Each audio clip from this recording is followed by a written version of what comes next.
આયુષ્ય ભવા અહીંયા સોનાના થાળમાં 4 રત્ન લવાણ 1.25 લાખના એવા રીતે કંસને કર ભરે છે। કંસને કર ભર્યા બાદ નંદ બાબા મથુરાની અંદર જેલમાં દેવકીજી અને વસુદેવજીને મળવા માટે જાય છે। અહીંયા સમય જવા લાગ્યો।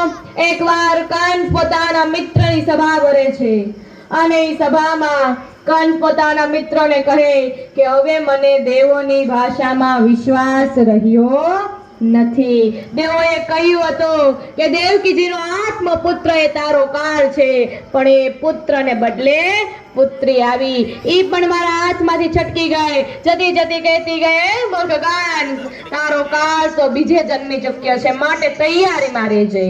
હવે એટલે મને દેવોની ભાષામાં વિશ્વાસ નહીં, હવે મારે શું કરવું જોઈએ આપ જ કહો।